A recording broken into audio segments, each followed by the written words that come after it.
then we'll be going through it in the lectures, I guess. And so, knowing that we haven't taught you anything about convolutional networks, and remembering from my experiences that they were really confusing first time I tried to learn it. Let's start from the basics. So, what is this convolution idea? Basically, I don't know, how many of you have seen kind of the really cool animation of how a convolution is computed? Sure, yeah, most of you have. Basically, what happens is there's this window, and there's the input. And what happens is the window is going to be overlaid onto the image, and something similar to a dot product between the two is computed. So every position on the window is multiplied with a position on the input, and then you sum over all of the values over the window to get something.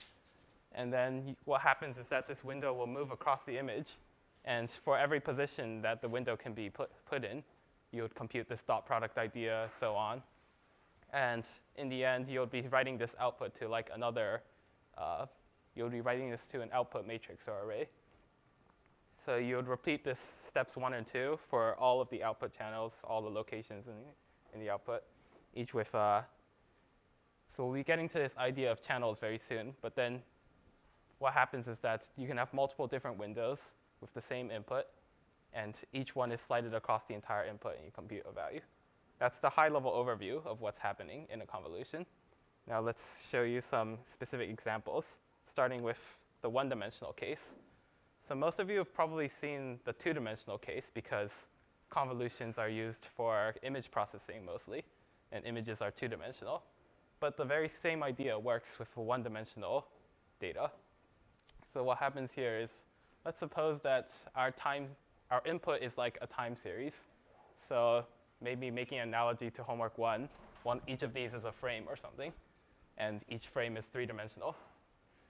And what happens is that this window has size 3, not 9. So it crosses 3 locations in the time series dimension. And so for each location, we kind of compute this dot product. We multiplied the values of something, the values of the window. There's a weight that's stored inside the window with a value inside the input, for instance, the zeros and ones in the input.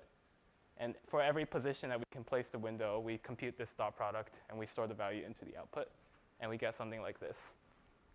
So is it clear how this is computed? All right.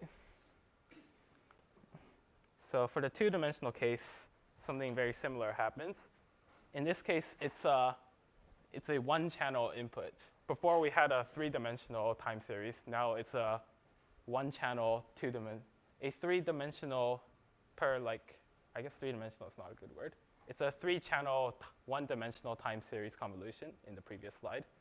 And this is a one-channel, two-dimensional time series convolution. It's a image convolution. But anyways, for each position of the 3x3 window, we compute the dot product, and then we store the value into the 3x3 convolved output feature. So is it clear how this one's computed? So if we were to generalize the previous slide, how would a 3-channel version of convolution work? This is a 1-channel convolution on a 2-dimensional input, and this was a 3-channel convolution on a 1-dimensional input. And so a 3-channel convolution on a 2-dimensional input will look something like this, which is a lot of text to suddenly process. But the idea is we're doing this 2-dimensional convolution on all 3 channels separately, and each channel has the window, or the kernel, as it's called over here, has its own set of weights for each of the 3 channels. But then otherwise, they slide in the exact same way. You'll be computing the dot product of these, and you'll be adding those 3 along. All right, you have a question? Yeah, the first example you said was a 3-channel. Can you explain how that's? All right, yeah. Channels can be confusing. That's exactly what I experienced when I first learned it. So if it were a 1-channel convolution with a kernel size of 3, then imagine just looking at the bottom row. You would have 3 values inside the kernel and 5 values inside the input, and it slides from the left to the right. In this case, we have 3 channels, so there's 3 versions of this one-dimensional convolution happening at the same time, and we add the values together. Does that answer your question? It's just hard to compare to the other one because the other one you had three separate kernels moving over, and here it looks like it's just one kernel. Yeah, because like if you look at this image, it looks almost as if you've done a two-dimensional convolution. Right. But this is an example of a one-dimensional convolution. I guess I could have made it more clear by making each row like a different color or something. Oh, so each row is a channel in this one? Yeah. Okay. So imagine that like the bottom row is the blue channel, the middle row is the green channel, Okay. and the top is the red channel, and it's like a one-dimensional image or something. And so the way the channels work is that you just do this. You do the thing you saw in the previous animation, each for each channel, and you sum the three values. And so there's some questions you can ask about how this convolution can be done. For instance, like what happens when the window is outside of the image? And what happens, like do we actually have to move the kernel or the window for every position in the image? And those of you who have like learned about convolutions before, do you know what concepts these refer to? So the first one is an idea of padding. Like, what do you do for values of the input that don't exist, but then the kernel will still, for those values that the kernel will still read but don't exist in the original image? Maybe you can replace them with zeros. Like, I think in homework one we've recommended with zeros or something, although it doesn't matter too much in that case, I believe. Or you can have it like wrap around left to right or something similar. And so there's this link we posted over here, because there's several different concepts. There's not only padding and striding, but also transposition and dilation, which you won't hear as much, but then they still exist out there. And I guess you can look at it in your own time, but it'll show you exactly what all these concepts mean.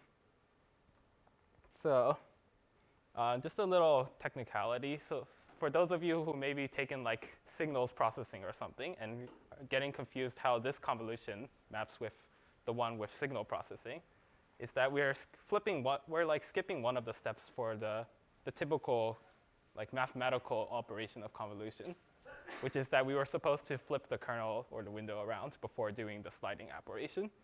But since in deep learning, all these weights that we find are completely like learned during training or something, so it behaves the exact same way during training, whether we flip it or not.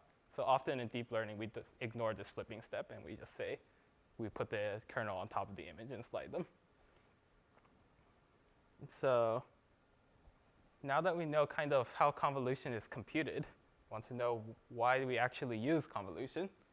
So I've basically focused on two different aspects of convolution, one of which is it's an idea to extract local features of an input. And the other one is to reduce model complexity by making certain assumptions. So let's start with the idea of a feature detector. This is sort of interactive. I want you to find, so given a image that has like, big values mean bright and small values means dark, can you find a 3x3 kernel that if you slide across the image will give you activation on places where there are horizontal edges? And can you do the same for vertical edges? Let's see if I can. It's kind of hard to, because of the stream, it's kind of hard to make an example on the board. But have any of you heard of like the Sobo filters or something? Because it's not that important to know, but if you know those, you'll know how to find these. So does anyone have an idea how we might do this?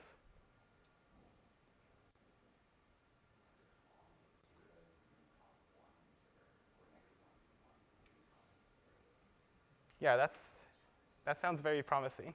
So like, if you had a column of ones and a column of negative ones, then would that detect horizontal or vertical edges? Yeah. It should detect the vertical edges, because let's suppose that there was a bright region separated by there was a bright region on the left and a dark region on the right, and there's a vertical edge separating the two. Then one side of the vertical columns of ones would be multiplied against the bright region, and then it will be like +3, and the other one would be multiplied with dark region. And so it's like -3 times -1, and so those add up and give you 6. Or maybe it goes the other way, -6. Either way, you can detect the edges. Similarly, with horizontal edges, you can have a row of 1s and a row of -1s. And so once we find, let's suppose we know where all the horizontal and vertical edges are. Could we find like where all the edges are? If you just add the two, you might get something very weird because you have positive and negative values for each every time you do the convolution. So anyone have an idea for the last step?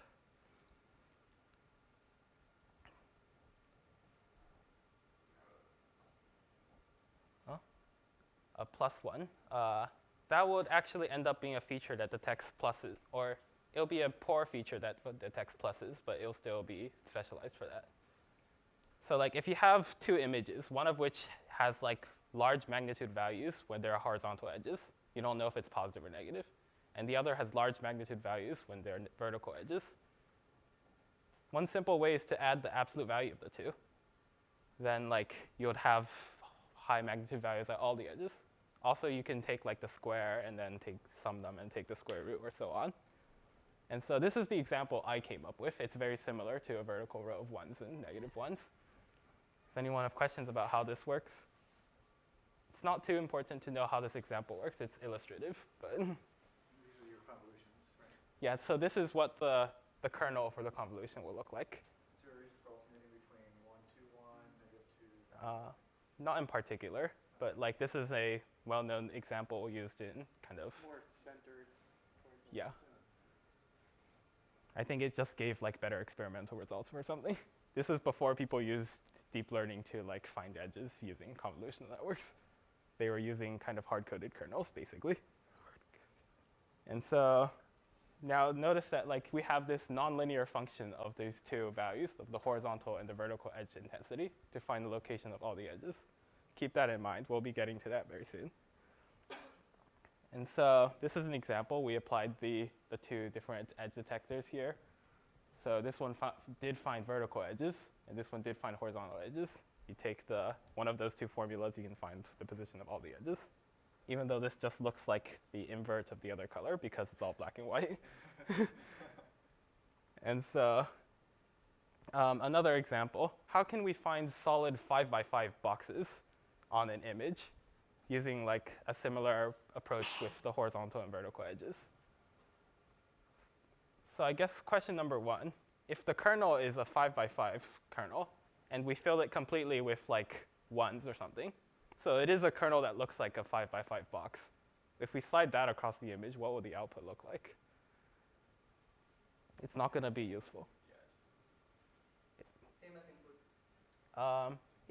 It'll be similar to the input. It's like taking this kind of blurring effect, but it's not going to help you find 5x5 boxes. So it's not, the answer is not a kernel that contains a 5x5 box. And so right now we're dealing with a 2-channel input. Is that like clear to you? Because we're assuming we already have the horizontal and the vertical edges sorted out. And so when we find a 5x5 kernel, really we're going to be showing like 50 different weights. Because there's one 5x5 like matrix for the first channel, the H channel, as it's shown here, and another 5x5 weight matrix for the V channel.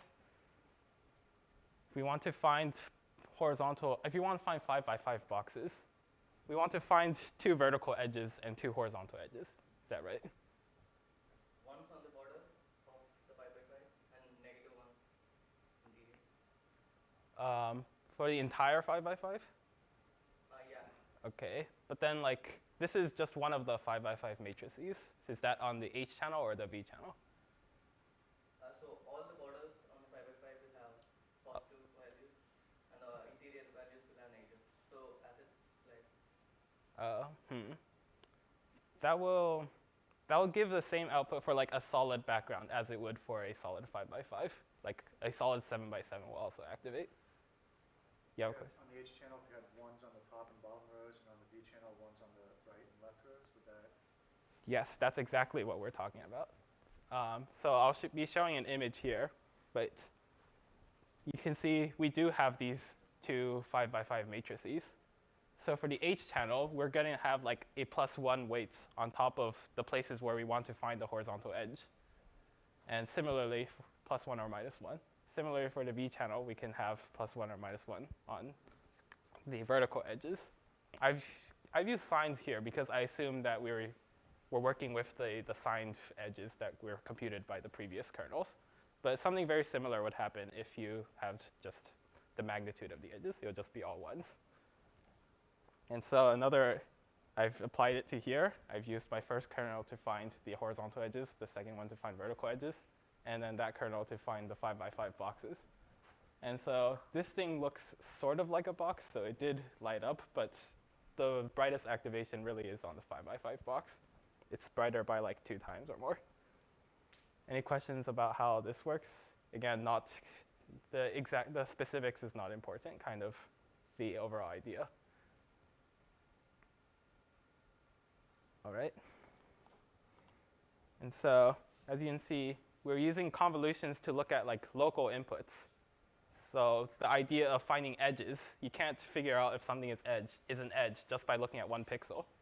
But you can figure out if it's an edge by looking at like several pixels around something you're looking at. And similarly, you can't tell if something is a 5x5 box without looking around it. And so what we're doing with this convolution is we're looking in the neighborhood of each position on the input. Not like the entire input at once, but like each position of the output is dependent on a small region of the input. And so we can apply this idea to many different types of data. With images, we get edges, corners, dots, 5x5 boxes if you're inclined. With words, we can get like, with words, it would be a one-dimensional convolution, and like there will be high-dimensional vectors at each position. But we can look at like surrounding groups of words to see prepositions, compound words, short phrases, so on. And maybe with a sound intensity waveform, or like maybe frequency-based Mel spectrograms or something, we can also find little sections of sounds that have meaning. And we can also perform convolutions of convolutions, as we did just now, to get more complicated features. Although, a little disclaimer, we do need to have this nonlinear function in the middle. Otherwise, some weird things happen, but like it's a good thing to take note of. Otherwise, any questions about this? What's the nonlinear function that we tend to use? Is it like a soft plus or? It's usually the same thing as MLP, like ReLU or maybe sigmoid or something. And something like the vector activations make less sense, but still can still be computed if you had many channels. Something like softmax or something. Okay, so that's the idea of convolution as a feature detector. Next, we can also talk about, convolution as a way to reduce complexity. And so you're given, a sequence of words of length 1,000. And each position is 100 dimensional. So it's like a one-dimensional convolution with 100 channels. And so if you want an output of the exact same size, and we want to do this with a normal neural network, then how many weights and how many parameters are you going to need? It's like, you know how to compute this then? The fact that like there's 1,000 in one dimension and 100 in another, it matters less if we're going to use a fully connected neural network to do this output function.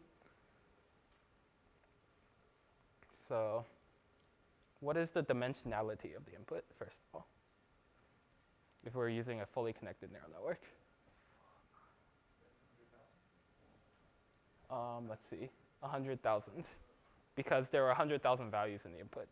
Yes. Is that clear? It's not 100. If we were doing convolution, then like we'd have 100 show up in there somewhere. But in a fully connected network, every value of the input is like one dimension of the input. And so we have a weight matrix of dimensionality 100,000 by 100,000, which if you hear a matrix and like several thousands on both dimensions, you're in trouble. So that's going to be 10 to the 10 parameters inside that weight matrix, and then maybe a few for the biases, but not going to have a good day while training this. Is it clear how this is computed?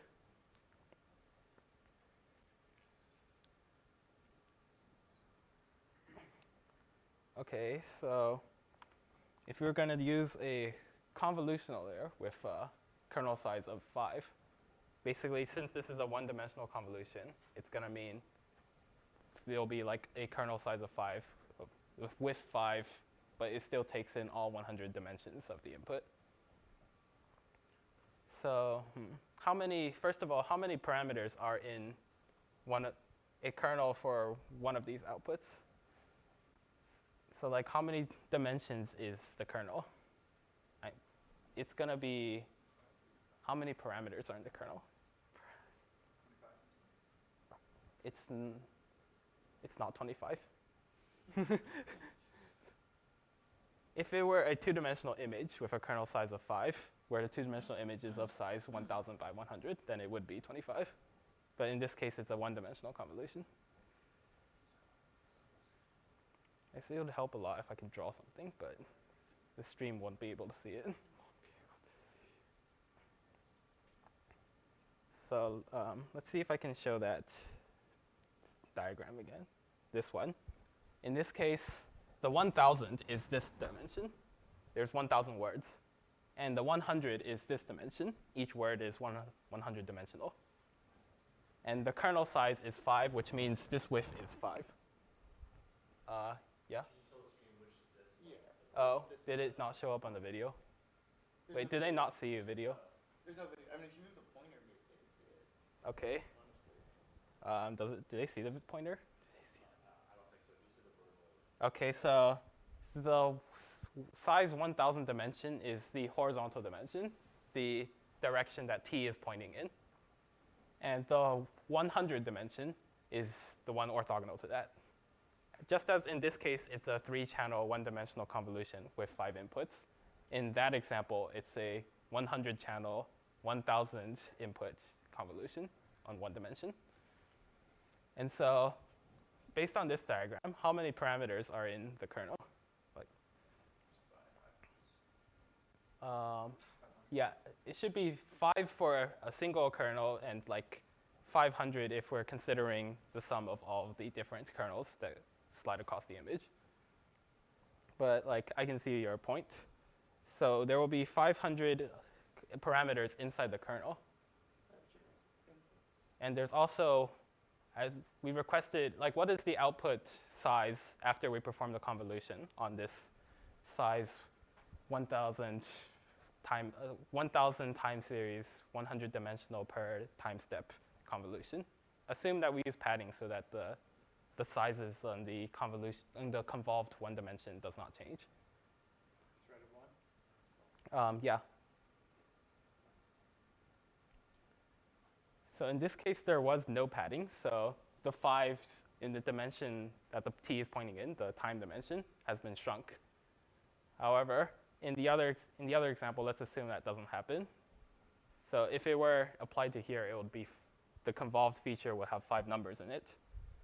But then we wanted if we did it directly with just one kernel on the example with the words 100 dimensional word vectors, that would give us a size 1000 by 1 output, whereas we wanted a size 1000 by 100 output. So it's a very simple fix to get you the 100 extra dimensions you need. Anyone have a proposal to improve the convolution to get it so that we have a 100 times more data on the output? I guess it's not improve, it's still a convolution, but we can perform this convolution with different kernels, 100 different sets of kernels, each of which has 100 channels, to get 100 different like output convolved features. So we start with a 100 channel input, and each convolution with the 100 channel kernel would give us a one channel of the output. So we do this for all 100 channels of the output, each with a different kernel. And so we now have an input 100 channel input, and we have a 100 channel input turning into a 100 channel output. I guess this is the part where it got very confusing for me when I was learning. But anyone have questions on what this idea is? Yeah. Yeah. So you've got 100 kernels of size 5 to pass through one channel. Is that correct? And are each of those 100? They'll create one channel of the output, but Right. it processes all 100 channels of the input. Right. So does each one of those 100 kernels look for a different feature, and then each set of 100 kernels looks for another, like a different layer of different features, or? Yeah, so like each, I guess since the kernel size is 5, so each group of 5 will find a different feature. So for instance, if we focus on one of the output channels, and we look at the 100 kernels that are processing the input channel and creating the output for that output channel, each one of those kernels is looking at a different channel and has different weights. And so we will have, for each input channel, there will be 100 kernels looking at it, creating 100 output channels. And for each output channels, there are 100 kernels that process the input channels to create that output channel. Is that clear? It's a lot of words saying channels, input, output, channels, channels, output. Okay.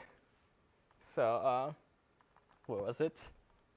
Now that we've clarified this, does anyone know how to compute the number of parameters needed for this operation? So how many weights, kernel weights, will there be to create one channel of the output? How many weights do we need? 500, yes. And so to create 100 channels of the output, it's 500 by 100 again. It's 50,000. And plus a few for the bias.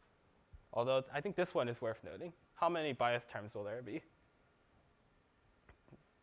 So the way the bias is applied is after you compute the output channels, you add the bias value to each position of the output channel, and you have a different bias for each output channel. And so since there's 100 output channels, each of which are size 100 or something, size 1,000 or something, therefore we're going to have 100 bias terms, and each of the bias terms will be broadcasted across 1,000 values if we use NumPy terminology. Is that clear? So we're going to have 50,000 and 100 parameters. It's much better than 10 billion over here. It sounds almost like magic. What happened here? Basically, what happened is we made some assumptions that made it possible to actually do this. The first assumption is that we're only looking at local data. If you think about it, every value in the output, the output features, each one is only computed by looking at 5 words, not 1,000 words or anything. And so we're assuming that at each position of the output, we only care about 5 words in the neighborhood of that position, which sometimes is a very reasonable assumption to make. For images, at least, looking at local data can already give you a lot of information because images are very continuous in space. And even in words, it's sometimes justifiable. You can say analyzing the first 5 words is the same as analyzing the last 5 words. Or you get different outputs, but you analyze them in the same way. In other words, you apply the same kernel weights to create the outputs there. And the second assumption we make is that the output only depends on the local values. I guess that was the thing I was talking about earlier. So each location of the output depends only on the 5 words that are nearest to it. And you're using the same weights for each position in the output. So the assumption that we can use the same weights is sometimes not too bad for this example problem. But the idea that we can only look at the nearby words it's not as good of an idea if we were talking about language problems. But for vision problems, it can be a very reasonable assumption to make. So if we use the fully connected neural network, we basically made no assumptions. We're saying every position of the output depends on every input value, which makes it flexible, but also gives you way too many parameters. So is it clear, this argument we're making here? Okay. Is there questions on the stream, by the way? I actually haven't been asking. On the screen? Yeah, nothing, right? I don't think so. Okay. Nope, you're good. People on the stream can be free to ask questions. And so there's now another idea we can talk about, which is if we keep doing convolutions, the dimensionality wouldn't really change. Just now we had a 1,000 dimensional input, 1,000 by 100 input. We could have made a 1,000 by like 5 output if we wanted to, but the 1,000 is not going to get that much smaller. Even if we didn't use padding, it would be like 995 or something, which is still not that many. You'll need like to do that 200 times to get the dimensionality down. So what can we do to reduce the dimensionality of the outputs while we're doing this? Because like often we're trying to create this classification system, and unless you're working on the biggest data sets, you won't have like 1,000 different labels. So often you only have like a few labels. And so I wonder if those of you who've like self-studied the convolutional neural networks must have heard of pooling, right? Yeah, there's several versions of pooling. Basically what pooling does is it's kind of like doing an image rescale, but in a kind of a more intelligent way that helps the network learn. So if we do image rescale, if we have a 2-dimensional input, this time it's 4 by 4, and we want to reduce the dimensionality of the input, we can just say like reduce its size by 2 times. So these 4 pixels or output positions will be merged into 1. And similarly for the green 4 and the red 4 values and the blue 4 values.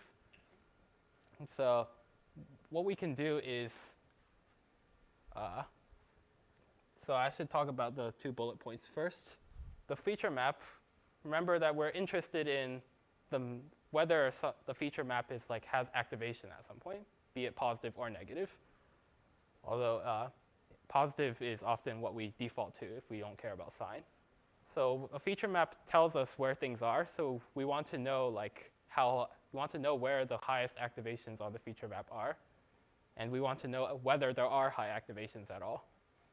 So like question 1, were there horizontal edges in the image? You look at whether there is a high magnitude value. Question 2, where is it? You can find the position in the output. So by doing max pooling, what happens is the largest value, if it existed in the original image, it will still exist in the output image because we've taken the largest value in each bucket of 4. And also, we have this kind of like lower resolution, but still useful representation of the location of all of the outputs.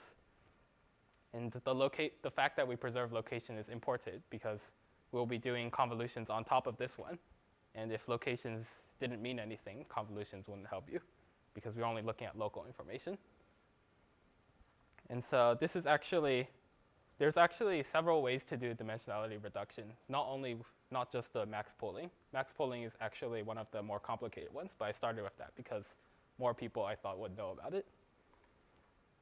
And yeah, this is the idea I've talked about.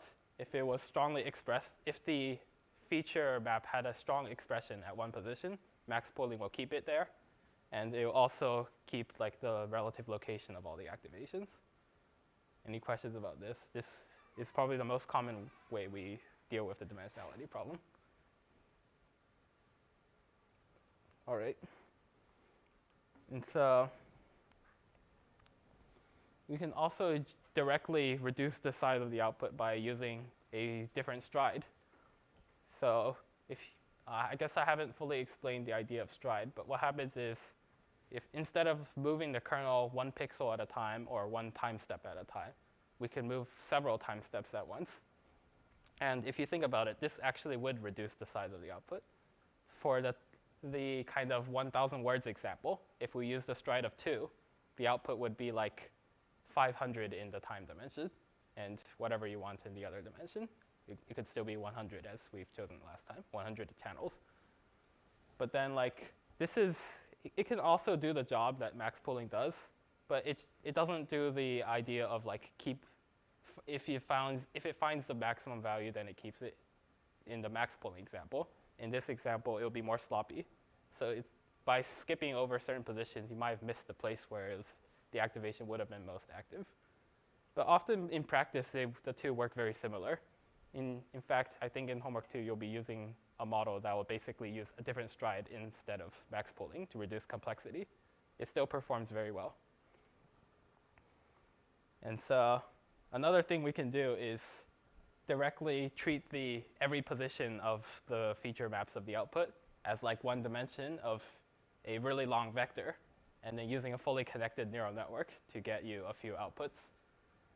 And so this is kind of like a final step, because at this point, there's no notion of location or like local features in your output the output of this fully connected neural network. The activation of say the first node of the output nodes there's no correlation with I guess maybe not no correlation, but it's not so clear what its relationship is to the second output node in the output vector. And so this is the last step. If you do convolutions on this, you would get kind of garbage. Is that idea clear? All right. And so another thing we can do is we can take the average of all the positions in each feature map, or each channel of the feature map. So in this example, we have two-dimensional data with 4 channels. And so for each channel, we can average all the pixels in that channel, the 2 dimensions of pixels, and to get a single output from there. And since there are only 4 channels, we'll have 4 output nodes. And again, there's no real kind of local data idea after you perform this operation, so no convolutions after this. So these two things is often what you do right before you get to the classification step. Either you use a fully connected neural network, or you just do the average pooling. I think in homework 2, you use the average pooling because it's a simple version. And so Does that mean instead of picking the max, you just average the 4? Or is that? The fully connected neural network can choose the max, but it's a trainable neural network. So it can learn to do whatever it needs to do with the data in order to get you just 4 outputs in that example, which can include finding the max if it were complex enough. There could also be multiple layers and stuff. Questions? Oh, yeah. Have there been any modifications to the layers for working with text data? As like most of these seem to be for image data. So have there been any modifications? The very same concept should work for text data. It's just that with text data, it'll be a one-dimensional convolution. And often, instead of like a few hundred channels, instead of like 100 channels, you would have several hundred channels, or even 1,000. But it's the same idea. If it were text data, for instance, there'll be, 1,000. Let's use the 1,000 by 100 example. The translation of this image would be there are 100 channels, each of which have length 1,000. And then after performing the averaging operation, you get 100 output nodes. Is that clear? Sometimes people work on words, sometimes people work in characters. If you look up character CNN, that was really popular a couple years ago, but you think about like each letter you're going over, and like a filter could be a prefix, and then as that filter moves over, it activates where that prefix occurs, and then you got different channels for different prefixes. Yeah. So to those on the stream, basically, not only can we perform convolutions, not only can we perform models on a word level basis, we can also do on a character level basis, which is again still one-dimensional time series. And so now this idea of using what we call residue connections or skip connections. Basically, imagine we have a very deep neural network, so what it does is it performs convolutions on top of convolutions on top of convolutions. And so we have several operations of convolutions, maybe pooling in the middle sometimes, maybe a fully connected layer at the end. But the idea still stands. What happens if all the extra convolutions aren't necessary, and we can get some values of the output vector just by performing a few convolutions? So what happens is we might have way too many layers for some aspect of the output, and we're training the network to do nothing to the information in those cases. And so this is going to be problematic because initially your weights are all random, and to train it to do nothing is actually a non-trivial problem. And like before the network is trained properly, all the gradients will be lost and the updates will be very chaotic. It's going to be very hard to train some of the earlier networks some of the earlier convolutional layers to do nothing. And so this is a kind of recurring problem. It doesn't only happen for neural networks. We can get vanishing gradients issues with recurrent networks, with other networks. And in this case, what we can do is have a skip connection. So initially, we're given an input and we directly compute the output. Instead, what we can do is we can use convolution to compute the difference between the input and the output, and then add the input to that difference to get the output.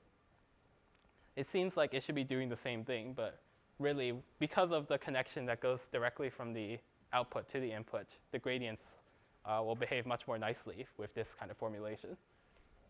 So every time, the layers are only trained to compute this difference operation.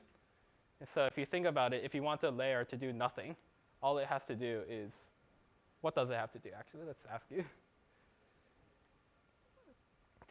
In this formulation where the convolutional layer computes the difference between the input and the output, and then we add the input into it. If you want this layer to do nothing, then what should the difference be?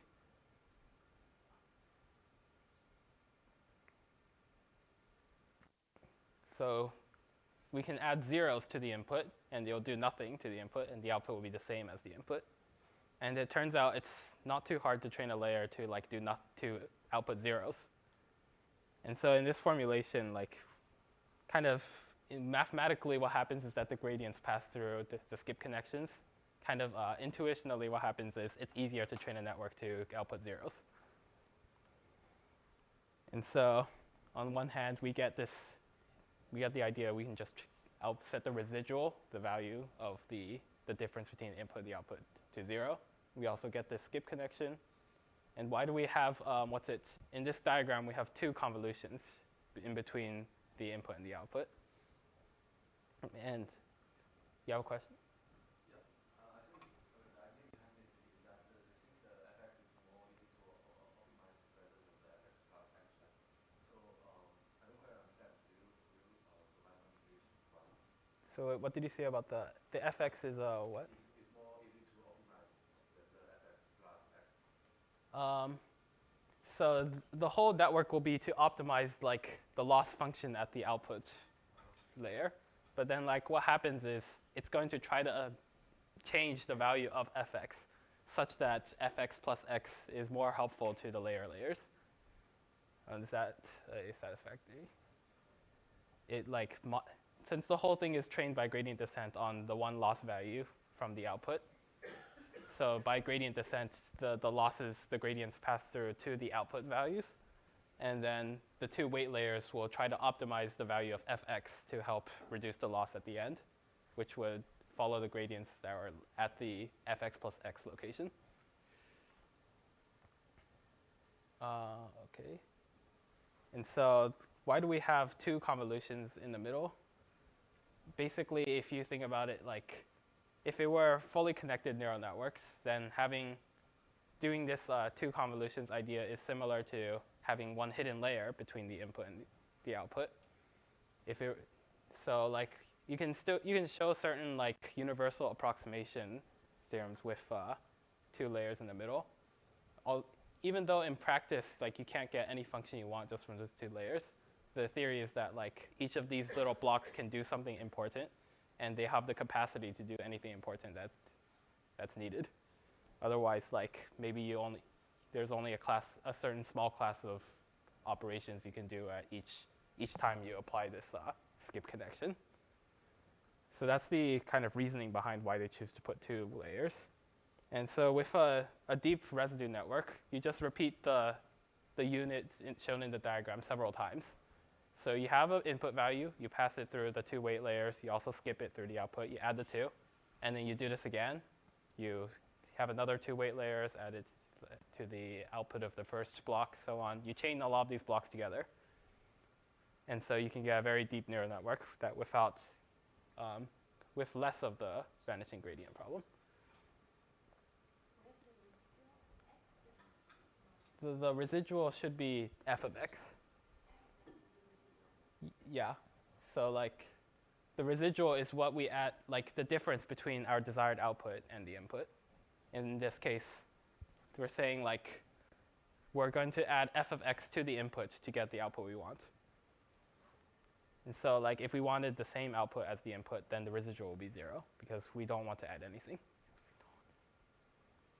Okay. Is this big residual network using the NLP community? In the RP community? NLP, yeah. NLP community. I'm actually not sure about that, but not really. Really? Yeah.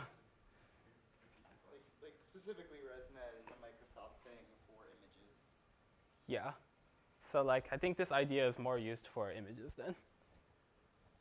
Although for NLP, like it seems the kind of recurrent networks or attention models are much more useful for them. Convolution can still be used, but like they have more limited application. You have a question? Between which layers do we add these connections? Like, I don't think we add it throughout the net, only between two convolution layers. So in which layers do we add this connection? Yeah, these So, and between which layers? so this is going to be what we use to replace a convolutional network. So each of these two, what's it called, weight layer blocks, is actually like a convolutional layer.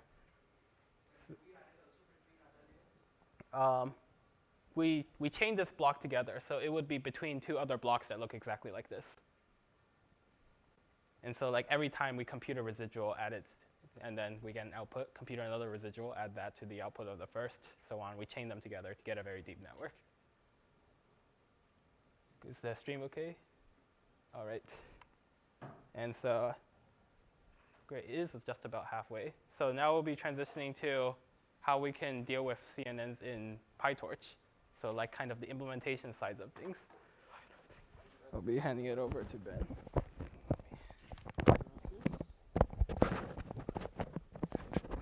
So this is the part where we're going to ask you to look at the notebook, which we have loaded up. It's over on this side, I think. And here we go. So this is linked in the this is linked in Piazza, and it is also it's just on the GitHub that we used last time. So if you update, git pull that repo, you get the newest version. If you don't, you can actually just look at it on GitHub, so you can browse along with us. And I guess scrolling will work like that.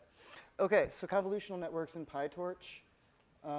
Just some links for documentation you should definitely look at. I think it's probably worth looking at the animations just for a second to see if that makes sense for everybody here.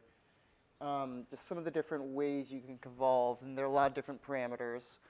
I'll probably make this a little bigger for you guys here. So the first box in the upper left, that is kind of what we've been talking about, the just basic no padding, no strides, just convolving over an image. The blue thing at the bottom is supposed to be the image. The green part is your output. So this is showing if you have a 3x3 net kernel that's going over a 4x4 image, your resulting size would then end up being a 2x2 item. So then here we see some arbitrary padding, half padding, and full padding. Just basically, if you add different amounts of zeros around your image, it changes the size of your convolutions here. And the half padding is what works out. It's not really half, it's half minus 1, but it's for the 3, adding padding 1 will give you something that's the output the exact same size as the input. So that first row is showing you what different amounts of strides do. And the second row is showing you what strides will end up doing. So it's just a nice animation of showing you that the kernel kind of skips over just the stride of 2.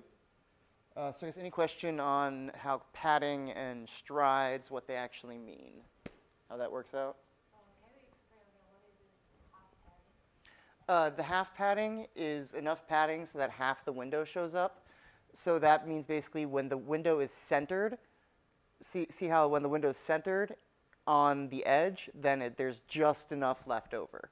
So the half padding, the far corner of that image is going to be one where it's centered over the pixel versus the full padding. You see it goes all the way to the edge, but that actually gives you a different size, a slightly larger size on the top. So that way it applies the kernel all the way to the edge until you would only be applying the kernel onto zeros, which is pointless. Versus half is the amount of padding you want if you want things to end up the same size before and after padding. Okay. Another thing you can do is transposed convolution, which is basically the inverse. I don't think that's going to come up in this class, but actually, when we're doing generation, a lot of times this happens when you need to sample something. And the last row is showing you dilations, which are down here. And dilations are basically the other way of you're only taking every few inputs. This is very frequent in speech processing, so you'll probably use it in homework too. But sometimes you'll do different amounts of different convolutions with different amounts of dilation, because dilation means you can look over a longer period of time, but you're just sampling every couple bits of data. So that's just the different ways that strides do. Definitely look at this web page. Make sure you understand what those parameters all mean. So anyways, this is starting our notebook. I think if I go to the top and start running, this is not viewable. It's just cut off a little bit. Okay, so we're importing Torch. These libraries right here, matplotlib is just for visualization, and Torch Vision is a part of Torch, but it provides, it's like a sister project basically. It provides a lot of the, what's the name? A lot of the vision and convolution related code. So first up is dimension ordering. This is very, very important in PiTorch or in whatever framework you're using, is to understand the standard order of the dimensions. So in your data set, the first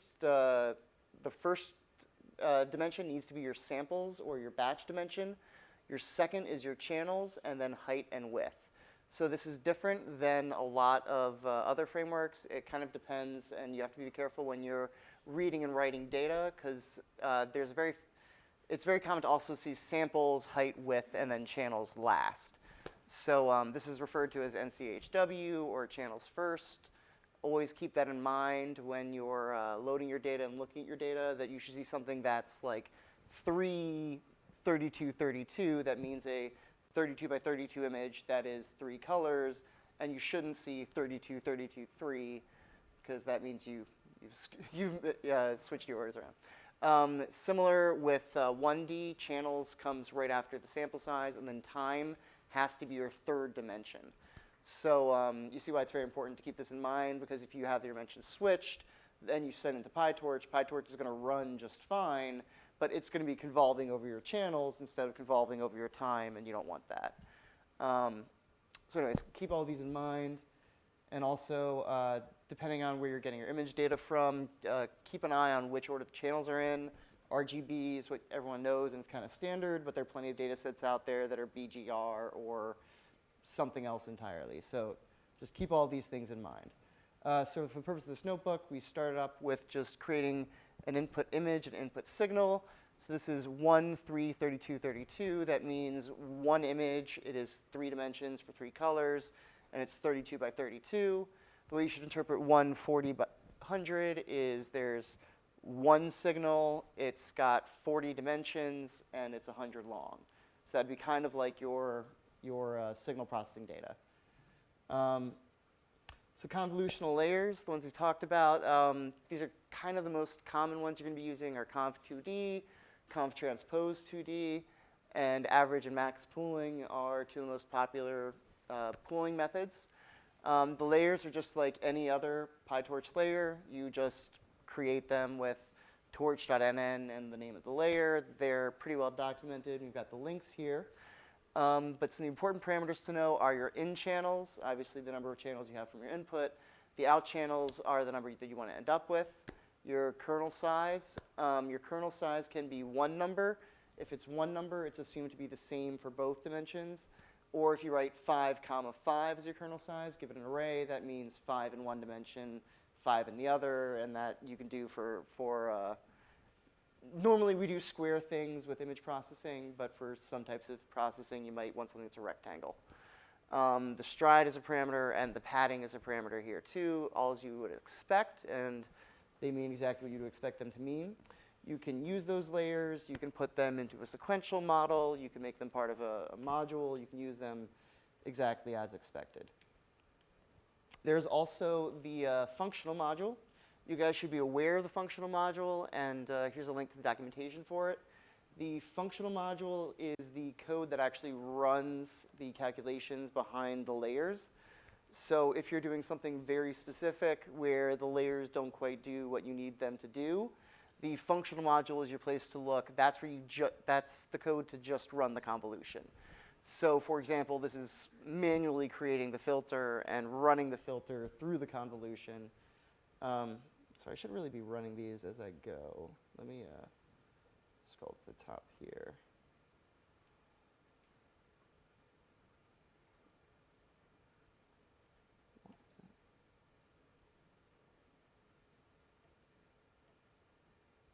I don't know why that keeps running off the screen as I try to run it.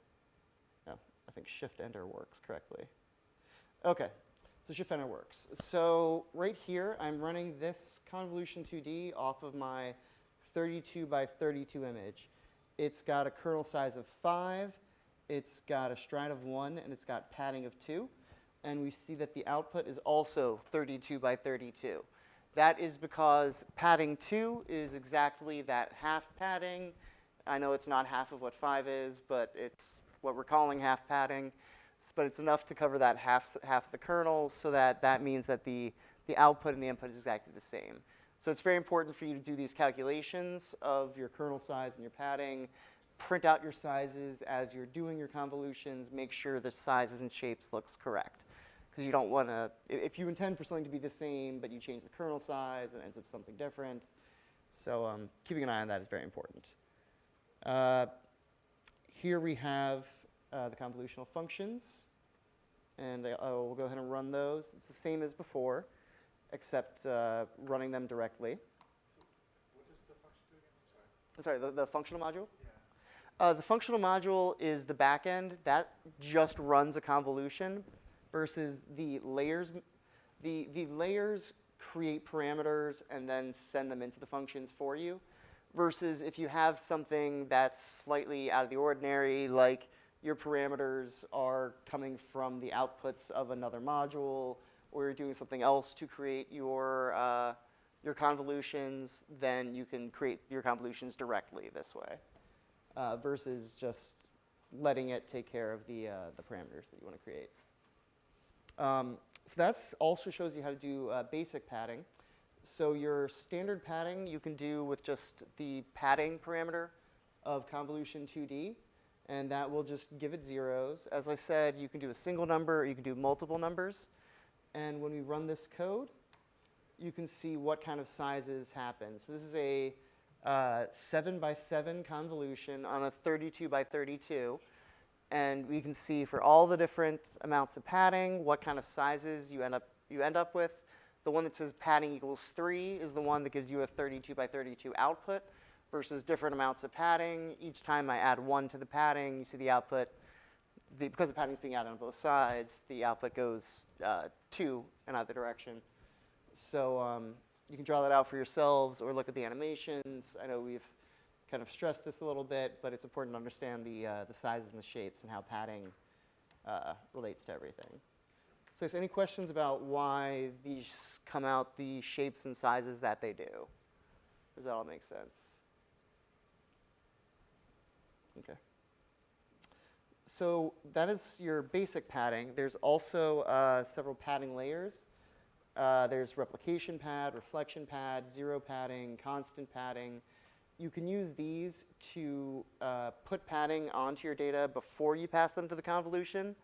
And then as part of the convolution, you don't use the padding parameter because it's already been padded. And you can use that for things that are more advanced than just putting in zeros. So this example comes out with a 32 by 32, but instead of using the padding parameter of conv2d, it puts this replication pad2d, and that's just going to do a slightly different padding. That means you kind of flip what's on the borders, and depending on what you're doing, that may or may not give you better results. So that is how you do padding. Another important 2D operation is convolution and batch norm. Is batch norm and dropout. The reason I'm bringing these up here are that dropout should be applied two-dimensionally across each channel, and the same thing with batch norm. So the standard batch norm layers and the standard dropout methods should not be directly applied to convolutional data. The reasoning behind this is that images are very similar spatially, as we kind of talked about. So the information you get from this particular point on the image is kind of pretty similar to what's right next to it. So if you were to do dropout randomly and just drop out random spots in your image, you're not really losing that much data, because if you drop out this point and you don't drop out the one next to it, you still got the information right there. So you're just adding a little bit of salt and pepper noise, but you're not really ablating information. So it's considered standard to do dropout where instead of each individual spot being dropped out, you drop out an entire channel at once. So with 50% likelihood, you'd pick an entire channel over the entire image, and that one's gone. You obviously don't do that on your input channels, because then it would just be like a black image with some probability. You only have 3 channels. But for your hidden data, dropout 2D is applied, and kind of similar in terms of batch norm. Your standard batch norm implementation is not equipped to handle 4D data, so this is batch norm 2D. So make sure you're using the 2D variants. The 1D variants will work, but they will not give you the best results. So make sure you keep that in mind. These are the downsampling operations we talked about, max pooling and average pooling. Max pooling is kind of everyone's favorite because it has this claim that it is very naturally based, very neurologically inspired. But it's nice that max pooling gives you some form of translation invariance, is what people tend to talk about with pooling, is that when you do max pooling, the end result is going to be a 5 if the 5 was the largest number in it. But that doesn't matter where the 5 was in that window. So max pooling gives you an operation which kind of doesn't care the exact position of things. As long as they're within the window, the maximum shows up. So because of that, it's kind of your assumption that a little bit of movement here or there doesn't matter, and that's trying to build in shape invariance as a, I'm sorry, was your hand up, or are you just scratching? No. Okay, so those are your 2 downsampling operations, pretty straightforward. So if you run a max pool 2D with a stride of 2 on our inputs, they were 32 by 32 images. Now they're 16 by 16 images. That's half. I think that all makes sense. Why average pool? So in terms of actually running it, you can put that in your code pretty easily. You just have the layer name and the size. Next up is your strided convolution. As we mentioned, you can also do strides as a way to reduce things. This is another example of reducing things down to a 16 by 16. You can use padding and stride in combination, and this strided convolution will also downsample your data to 16 by 16. Question? Okay, so regarding upsampling, these are the operations which will help you bring up the dimension. This is less common in discriminative networks, but it sometimes happens. But it's kind of your modus operandi when you're dealing with like generative networks and trying to hallucinate things. So what these, there's an upsampling function, which is a literal linear upsampling. So that's kind of an interpolation operation that PiTorch is able to do. There are also, one possibility is convolution and shuffle. So one way you can grow your data out is if you have something that has a lot of channels, then you can double it in your width, double it in your height, and then quarter the number of channels. So basically just reshuffling your data out. So this is an example of the pixel shuffle.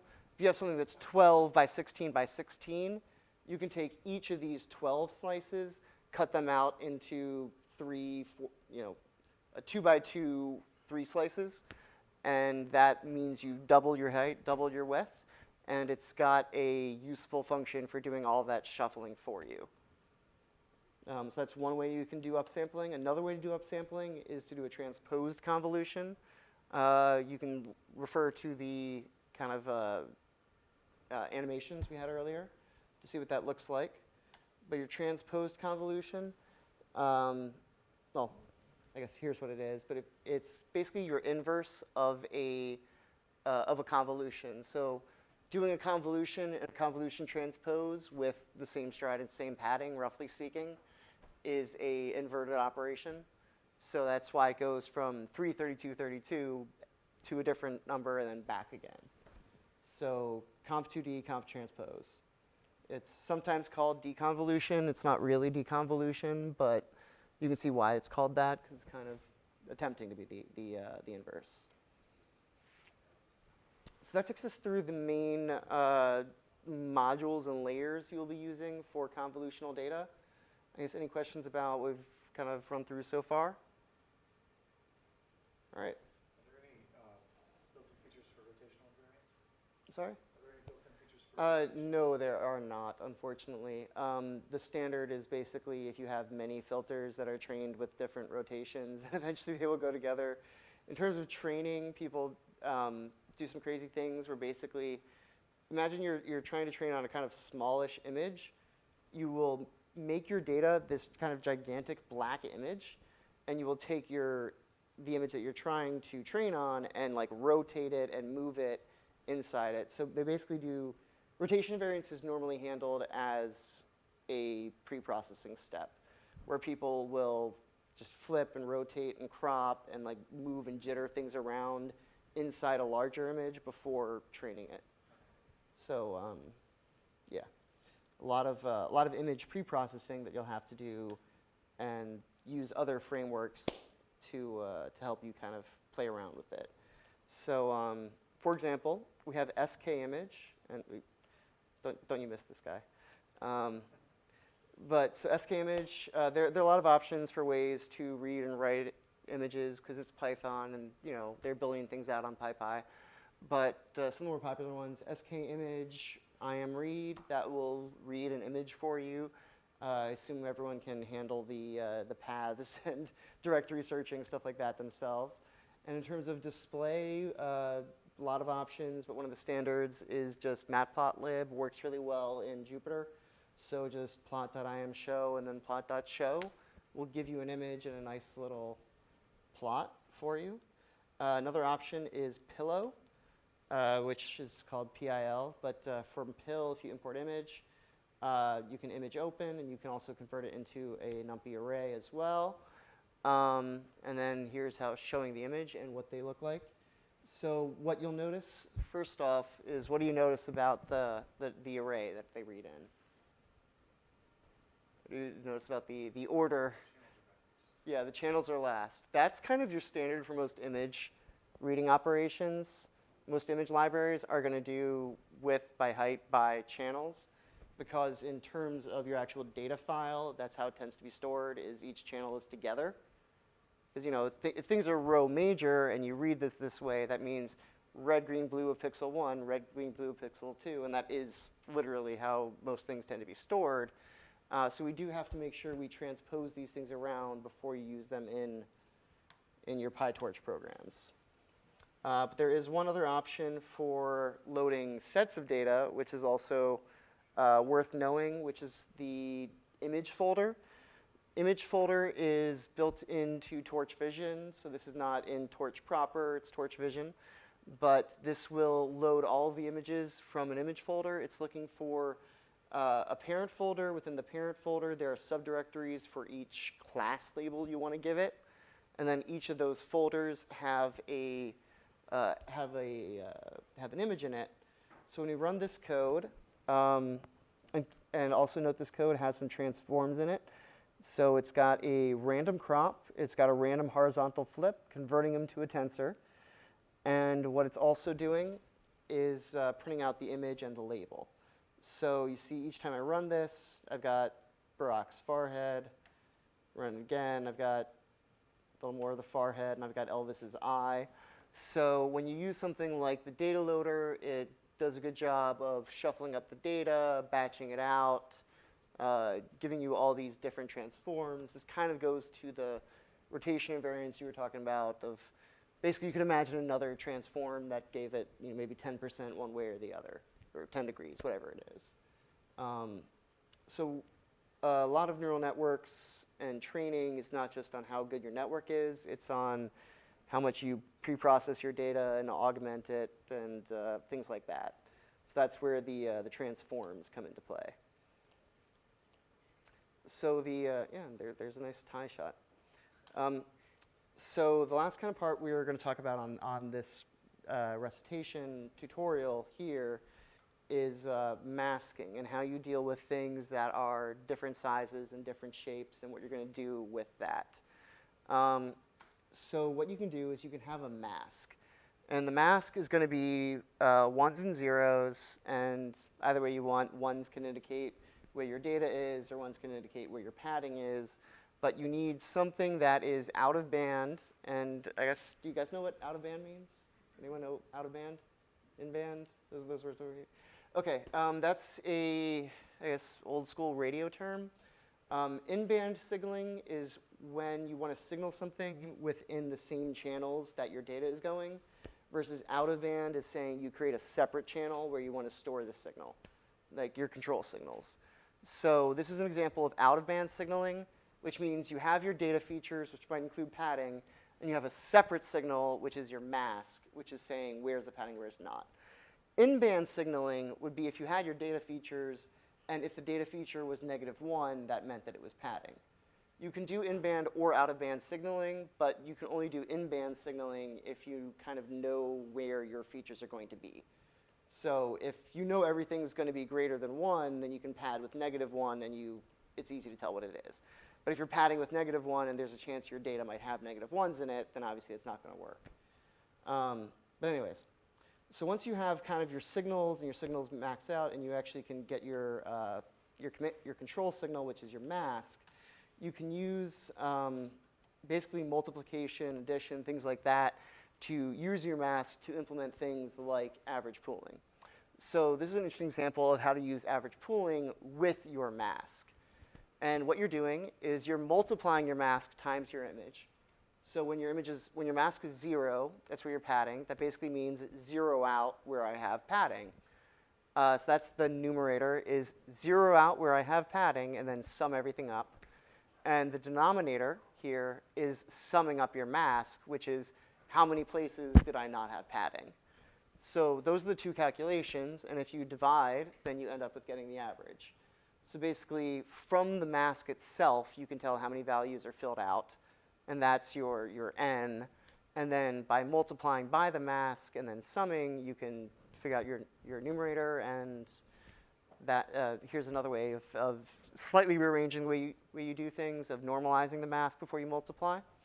But anyways, those are two ways to do average pooling, but do average pooling over a window that can change in size depending on the shape of your inputs. Another example is max pooling here. You can use your masks to take away arbitrarily large values from your data at the points that are masked, and therefore you're taking a max pooling over only the portions which are not being masked. Another option is to zero them out. So you guys are going to have to deal with variable size data relatively soon in your next homework. So I guess if you have any questions about how you would do things like average pooling or handle your variable size data, please ask them now. All right. So anyways, How would sorry? you variable size pool? yeah, just imagine you're doing homework 2 already, which you haven't seen, and then ask questions about it. That's all. I think things are a little out of order, but you know, we're kind of cramming everything down your throats. So now that we've been through, this is just the actual bits and pieces, but you haven't really seen how to put it all together. So this is a simple example. It's also in the Recitation 4 folder. You can download it, you can run it. It will log everything so you can look at it in TensorBoard. So I thought this would be a good time to kind of dovetail with any questions people might have about Inferno or networks or things along those lines in PiTorch. So what we have here is the convolutional part, which is kind of brand new to you guys. What we have here is, well, I'm creating a module list, and you'll see it looks like your regular module, except we've got convolutional layers and max pooling layers, and I put in the comments what they're going to be size-wise. So this is a 28 by 28 because it's MNIST, and that's the size that it comes in. You notice that in channels is 1 because it's grayscale, and in this particular version, I did 32 and 64 channels, but I used a padding of 1 and a kernel size of 3, which meant that I'm not changing the size for my convolutional layers. Max pooling, you can see that that cuts it in half, so they're 14 by 14 and then a 7 by 7. A relatively standard thing that people do that Jerry kind of mentioned is you do a couple convolutions, and then you can scrap the convolutions, flatten everything out. So that will give you a flat 64 times 7 times 7, so a very wide layer. And then you can do your linear layers for your actual classification. So that is my creation. And then I've added in here into my code, so when you run it, you can see what all the shapes are, just because shape is so important and not obvious with convolutions. Question from the stream. Can we use this tutorial to code other CNN architectures like ResNet or VGGNet? Can we use this CNN? Yeah, I mean, it's just a list of layers right here. If these modules were ResNet layers instead of regular layers, then yes, basically. I will note that this is just being done, all the modules are in order, so of course in a ResNet you need things slightly out of order, or you just need custom modules. There are, we can take a look actually at the ResNet one if we have a minute, but actually no, we don't. So there's a lot of layers in ResNet. Is there a way to do this more efficiently? Like you specify which layers to which, because there's like 100-something layers of ResNet. Yes, the code is actually relatively efficient. I've got a link to the ResNet. Actually, I guess if people want to take a look at that really quickly, I can go there. So this is the official ResNet implementation on PiTorch, which is not the same as the Microsoft one, but it's close enough. But basically what you want to look at is they've got, because modules are just a class. Modules can be contained in other modules, so you can create a module class for a block, and then a module class for blocks of blocks, et cetera, et cetera, et cetera. So the way they do it, and this is worth keeping in mind just implementation-wise, is they have one module that is a block, and it has convolutions and batch norm and ReLU, which are themselves modules. So this is a single block that we talked about, and if you kind of read it, it's got the residual, it does this, then it adds everything. It does a couple layers, then it adds everything back, and then it returns. So they've got this basic block, and then what they end up doing is they call make layer with that block and some number, and it creates hundreds of these blocks.